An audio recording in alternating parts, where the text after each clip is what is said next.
शुरू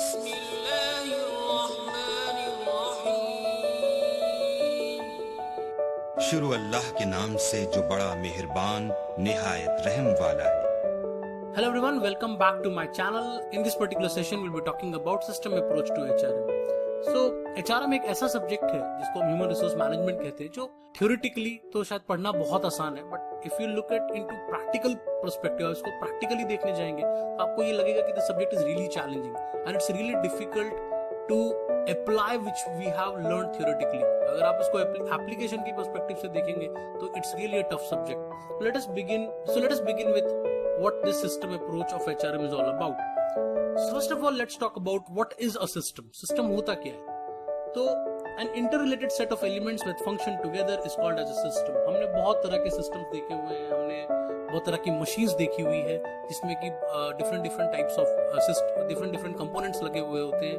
For example, we can look at a refrigerator, we look at air conditioner, or we look at any kind of system in which there are different kinds of component, and when they functions together, जब वो एक साथ काम करते हैं तब जाकर आपका वो सिस्टम पूरा कंप्लीटली फंक्शनल होता है। अगर एक भी कंपोनेंट इधर उधर हो जाएगा तो what will happen, the system will not work. Similarly it is very similar to like an orchestra. आपने ऑर्केस्ट्रा देखा होगा, ऑर्केस्ट्रा में क्या होता है, डिफरेंट लोग डिफरेंट म्यूजिक इंस्ट्रूमेंट्स बजा रहे होते हैं। अगर एक भी पर्सन उस इंस्ट्रूमेंट को सही नहीं बजाएगा तो you will not get a good sound in your year.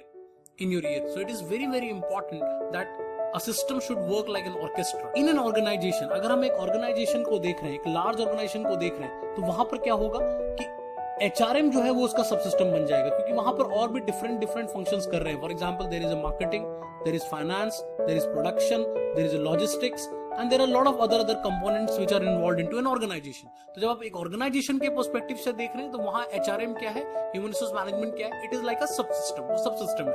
On the other side, अगर आप HRM को ही एक सिस्टम की तरह देख रहे हैं, like HRM is a bigger system, तो क्या होगा, इसके जो कंपोनेंट्स हैं, डिफरेंट कंपोनेंट्स हैं, जो हम आने वाले लेक्चर्स में बात करेंगे कि वो कंपोनेंट्स क्या होते हैं।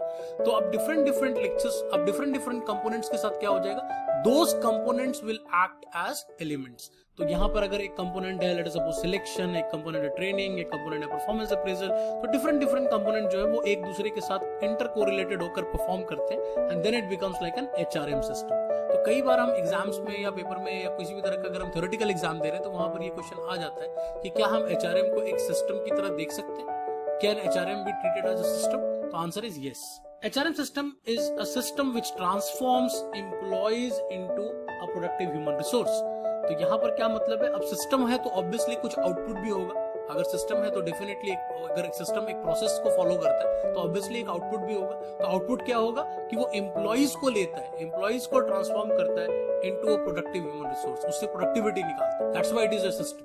तो let's talk about a simple process of system. System का सिंपल प्रोसेस क्या होता है, you have an input, you have a process, you have an output. So when we talk about input, we are talking about a raw material. आप किसी भी raw material को लेते हैं, then it gets into a production process. वो एक production process में जाता है and then it gets converted into a final product. एक final product बनकर आपके सामने आ जाता है। So in this similar way, we'll try to explain the HRM system also. We'll talk about input, we'll talk about process, we'll talk about output. So let us begin with the input part. अब input में क्या होता है, input में हम employees को लाते हैं। यहाँ पर एम्प्लॉइज ही मतलब लोग, मतलब people is your input, because we hire employees. एक ऑर्गेनाइजेशन क्या करती है, वो एक वेल सूटेड एम्प्लॉय और एक प्रोडक्टिव एम्प्लॉय को लाने की कोशिश करती है, और इसी वजह से ह्यूमन रिसोर्स एक बहुत बड़ा रिसोर्स है। Why it is an important resource? Because every other resource, like आप टेक्नोलॉजी की बात करें, प्रोडक्शन सिस्टम्स की बात करें, मार्केटिंग की स्ट्रैटेजीज की बात करें, everything else can be copied. हर चीज कॉपी की जा सकती है। Only one resource that cannot be copied is human resource. If bigger companies are bigger, अगर कोई कंपनी है जो आज तक बड़ी हुई है, for example Google, we talk about Adobe, we talk about any of the tech giants like Mahindra, Tata, Reliance, ये कंपनीज अगर बड़ी हुई है, it is not because of what how much money they have, it is about what kind of people they have. तो organisation के लिए एक सबसे इंपॉर्टेंट रिसोर्स हो जाता है human resource. Why? Because it is not copied, वो copy नहीं हो सकता, इट इज नॉट इमिटेबल। आप उसका कोई रिप्लेसमेंट नहीं है। अगर आप एक अच्छा एम्प्लॉय छोड़ देते हैं या एक अच्छा एम्प्लॉय आपको छोड़ के चला जाता है तो उसका रिप्लेसमेंट लाना बहुत मुश्किल हो जाता है।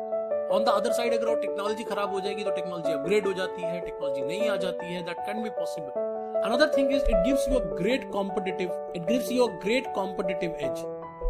ये बहुत ज्यादा स्ट्रॉन्ग कॉम्पिटिटिव एज देता है आपको। कॉम्पिटिटिव एज का क्या मतलब है कि आप अपने कॉम्पिटिटर से, जो आपका डायरेक्ट कॉम्पिटिटर है, for example Pepsi versus Coca Cola, we have Samsung versus Google, we have Apple versus Samsung, ये सभी कंपनीज एक दूसरे के अगेंस्ट compete करती हैं, लेकिन अगर एक कंपनी को दूसरे कंपनी से एक अच्छा एज मिलता है, it is based on their human resource, because आपके नए आइडियाज, आपके नए प्रोडक्ट, वो सब ह्यूमन कैपिटल बनाती है। दैट्स व्हाई जो दो मेजर रीजन है why human is very important asset is it's a great competitive as over competitors and it can not be copied, और ये कुछ हद तक ड्यूरेबल भी होता है। ड्यूरेबल का मतलब यहाँ पर क्या है?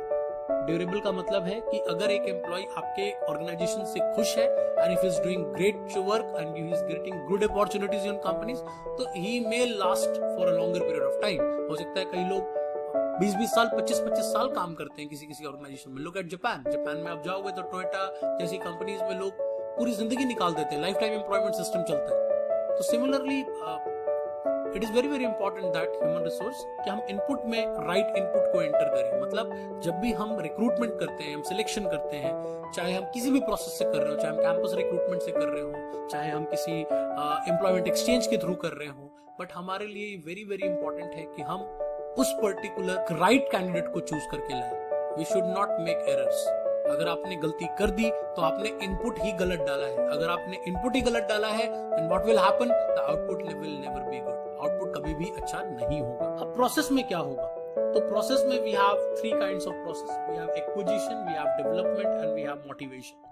अब acquisition is more related to how you hire.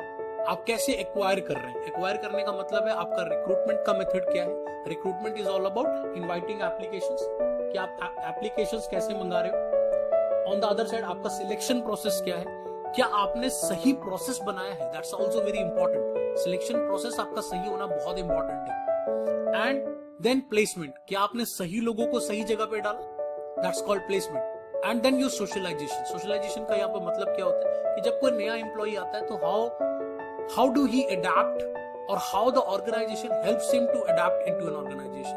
तो socialization is all about adaptability. Then after acquisition, अगर आपने प्रोसेस में acquisition पार्ट अच्छा किया है, then development पार्ट, आप क्या टाइम टू टाइम उसको ट्रेनिंग दे रहे हैं, क्या आप टाइम टू टाइम उनको रेगुलरली अपग्रेड कर रहे हैं, क्या उनकी डेवलपमेंट पे काम हो रहा है। तो ऐसी चीजों पर भी बहुत इंपॉर्टेंट है। And these are the major reason why people leave organisation. ये भी एक बहुत इंपॉर्टेंट पार्ट है। तो आपके लिए जो नेक्स्ट प्रोसेस है वो डेवलपमेंट कराना है। That's very very important. And the third process is motivation. Motivation means everybody, since employee एक human being है, he cannot be motivated every day. वो हर दिन motivated feel नहीं करता। तो होगा क्या, उसकी परफॉर्मेंस किसी दिन अप हो सकती है, किसी दिन डाउन हो सकती है। He can go through mixed feelings. He cannot maintain his work life balance. Professional और पर्सनल लाइफ हो सकता है कई बार मिक्सअप कर देता है। इस तरह के कई एरर्स हो जाते हैं। तो वहां पर एक ऑर्गेनाइजेशन का या एचआर डिपार्टमेंट का मेन रोल आ जाता है, that is related to performance evaluation. आप एम्प्लॉइज की परफॉर्मेंस को इवैल्यूएट करें, इसलिए नहीं क्योंकि आपको उसको सजा देना है या उसको पनिश करना है उस चीज के लिए, बल्कि आपको उसको गाइड करना है। That's really important. अगर हम सिंपल सा एग्जांपल लेते हैं कि हम कॉलेजेस में एग्जाम कंडक्ट कराते हैं, why do we conduct exams? Exam का पर्पस ये नहीं होता कि स्टूडेंट के मार्क्स कट करने और उसको डिमोटिवेट करना। एग्जाम का पर्पस ये होता है so that student can realise that where he is going wrong, and it is the role of the teacher. Teacher का ये रोल हो जाता है कि वो उस पेपर को देखे और एक प्रॉपरली एक्सप्लेनेशन दे स्टूडेंट को कि उससे क्या गलती हुई है और वो अगली बार क्या सही कर सकता है। That's called performance evaluation. And then we should be having the right compensation, because money is one of the biggest motivators. Money एक अच्छा मोटिवेटर है। ऑल्दो कई थ्योरीज ये बात कहती है कि मनी डायरेक्टली रिलेटेड नहीं है मोटिवेशन से, बट फिर भी it is somewhat related to motivation. तो वहां पर एक कंपनसेशन को प्रॉपरली डिजाइन करना। कंपनसेशन का मतलब है मॉनेटरी उसको क्या बेनिफिट्स आप दे रहे हैं, साथ साथ नॉन मॉनेटरी आप उसको क्या बेनिफिट दे रहे हैं, वो सारी चीजें इंपॉर्टेंट है। तो we must have the balance, because अगर आप मॉनेटरी देंगे और नॉन मॉनेटरी नहीं देंगे तो वो भी प्रॉब्लम क्रिएट करेगा। For example, you are paying them well but you are not getting them promoted, that is also a problem. But if you are promoting them and if you are not giving them money, what they will say, कहेंगे यार पैसे का मेरे को promote करके फायदा क्या हुआ, मेरे को पैसे ही नहीं मिल रहा। So in that needs to be very very taken care of by the process part. तो प्रोसेस में हमें एक्विजिशन, डेवलपमेंट और मोटिवेशन तीनों चीजों का ध्यान रखना। Then in the output part, हमें आउटपुट पार्ट में क्या करने की जरूरत है। First thing is productivity. Productivity आप कैसे मेजर करोगे? So it is the ratio of input and output. How much and how will the amount of work need to be produced? सबसे पहली चीज होती है कि एम्प्लॉय का आप कितना इनपुट ले रहे हैं, इनपुट इन टर्म्स ऑफ उसके वर्किंग आवर्स क्या है, वो कितना टाइम काम कर रहा है, कितने डेज काम कर रहा है, that's his input part. And then his output. Output हो सकता है इन टर्म्स ऑफ क्वांटिटी, हो सकता है इन टर्म्स ऑफ क्वालिटी, हो सकता है इन टर्म्स ऑफ पंक्चुअलिटी, हो सकता है इन टर्म्स ऑफ डिसिप्लिन, हो सकता है. हर पर्सन की अपनी कुछ क्वालिटीज होती है. तो सिमिलरली आपको आउटपुट का सिर्फ एक पैरामीटर नहीं रखना है. ऐसा ना हो कि एक पर्सन है जो बहुत सारा प्रोडक्शन कर देता है, बहुत सारी क्वांटिटी प्रोड्यूस कर देता है और आप उसको समझ लेते हैं कि ही इज वेरी एफिशिएंट. ऐसा जरूरी नहीं हो सकता, बहुत सारी गलतियां कर रहा हूं. On the other side quality is also important. तो आपको वो बैलेंस चाहिए. तो प्रोडक्टिविटी के टर्म्स में आपको मेजर करना पड़ेगा कि आउटपुट आप कैसे देख रहे हैं. Second thing is productivity can be increased through capital investment, innovation, learning and motivation of new and introducing new technologies.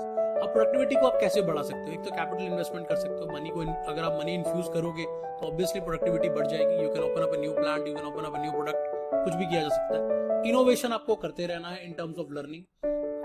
Business बहुत डायनेमिक्स है, बहुत ज्यादा चेंजेस आते हैं. आज look at IT industry, look at data analytics, look at any of this field, look at production systems only. कितना ज्यादा change आ गया है विद रिस्पेक्ट टू टेक्नोलॉजी. सारा जगह ऑटोमेशन आ रहा है. And then you need to think of motivating new technology. आपको न्यू टेक्नोलॉजी पर भी एक रेगुलर आइज रखना पड़ेगा क्योंकि न्यू टेक्नोलॉजी पूरी इंडस्ट्री को खत्म कर देती है. Look at the invention of mobile phone. Mobile phone के आते ही पेजर की पूरी इंडस्ट्री बंद हो गई थी. Look at the invention of computer. उनके आते ही टाइपराइटर की इंडस्ट्री सारी बंद हो गई. ठीक है, तो it is very very important to understand that how new technology is adapting और उसके अकॉर्डिंगली ही आपको अपने एम्प्लॉइज की प्रोडक्टिविटी को बढ़ाना है in terms of their learning and in terms of their understanding the new technology. Next is readiness to change. अगला output आपको क्या देखना है? आपको देखना है कि एम्प्लॉय का रेडीनेस टू चेंज कैसा है. Ability to adjust in dynamic environment. जैसा मैंने आपको भी बताया कि एनवायरनमेंट बहुत ही कॉम्पिटिटिव है, बहुत ही डायनेमिक है. आप आराम से बैठ नहीं सकते, अदरवाइज वो रैबिट और टॉर्टोइज वाली स्टोरी सच हो जाएगी. So you can not sit back and relax. Otherwise you have seen companies like Nokia being ruined away into the market. बुरी तरह से एक कंपनी जिसके पास 70% का मार्केट शेयर था 5 सालों के अंदर बंद हो गई और सोल्ड आउट हो गई. उसको हम सिंपल कह सकते हैं. Why? Because they were not able to adapt. वो अडैप्ट नहीं कर पाए, अपने लोगों को नई टेक्नोलॉजी की तरफ बढ़ा नहीं सके. And that is the reason why it is very very important that आपके employees must learn how to tackle with changes. Changes को कैसे टैकल किया जाए. सिर्फ चेंज को टैकल नहीं करना, आपको एक प्रोएक्टिवली उसको एज्यूम भी करना पड़ेगा. आपको सोचना भी पड़ेगा क्या आ सकता है, what could be the next big thing in the market. अभी रिसेंटली मैं एक रिपोर्ट पढ़ रहा था. That report says that 65% of people, जो अभी 65% बच्चे स्कूल जा रहे हैं, जो अभी स्कूल शुरू कर रहे हैं, जो अभी प्री नर्सरी में जा रहे हैं, ये जब तक वो एक जॉब तक पहुंचेंगे सारी टेक्नोलॉजी चेंज हो चुकी होगी. मतलब जो भी हमने पढ़ा है वो सब कुछ आउटडेटेड हो चुका होगा. दैट मीन्स कि हमें क्या पढ़ाना है हमें यही नहीं पता. So that's the reason why proactiveness is very very important, very very important. आपको सिर्फ टेक्नोलॉजी को अडैप्ट नहीं करना. अडैप्ट आप करेंगे तो रिएक्टिव अप्रोच है. किसी ने पहले इंट्रोड्यूस किया और आपने उसको अडैप्ट किया, वो एक रिएक्टिव अप्रोच है. आपको पहले से प्रोएक्टिव होकर उसको अडैप्ट करना पड़ेगा. That's really really important. And तीसरी चीज जो इंपॉर्टेंट है that is your employee satisfaction. Productivity का जो थर्ड पैरामीटर है या जो आउटपुट का आपका थर्ड पैरामीटर है वो एम्प्लॉय का सेटिस्फैक्शन कैसा है, उसका एटीट्यूड टुवर्ड्स जॉब कैसा है, अल्टीमेटली उसका ऑर्गेनाइजेशन कमिटमेंट कैसा है. Because commitment is very very important. कुछ लोग हैं वो सिर्फ ऑर्गेनाइजेशन में इसलिए आते हैं because they want to survive. वो काम नहीं करना चाहते, वो सर्वाइव करना चाहते हैं. They are just wasting time of the organization by sitting in the organizations idle. वो किसी के लिए भी काम नहीं आ रहे, सिर्फ मैंडेटरी वर्क्स करते हैं. On the other side there are employees जो रिस्क लेते हैं, जो नई नई चीजों को लाने की कोशिश करते हैं ऑर्गेनाइजेशन में, दूसरे ऑर्गेनाइजेशन को भी रेगुलरली टैप करते रहते हैं, as in they are committed to organization. So that's very important कि we must be competitive, we must be very very adaptive, we must be very productive and we must be very satisfied because these are the three things which are the output of this system of HRM. So this was all about system approach to HRM. Thanks for watching. We will meet in the next session. अगर ये lecture आपको अच्छा लगा हो, ये video अच्छी लगी हो तो do subscribe my channel and hit the bell icon. So we'll be meeting in the next session very soon. और इसी के साथ हमारी आज की वीडियो खत्म होती है. उम्मीद करता हूँ कि आप सबको हमारी वीडियो बहुत पसंद आई होगी और आप सबका भी बहुत बहुत शुक्रिया कि आपने हमारी इस वीडियो को देखा। हमारी इस वीडियो को लाजमी लाइक करिएगा और इसको अपने फ्रेंड्स के साथ भी लाजमी शेयर करिएगा और हमारे चैनल को भी लाजमी सब्सक्राइब करिएगा ताकि हम इसी तरह की और अच्छी तरह वीडियोस को बनाकर आपके सामने लाते रहें। खुदा हाफिज।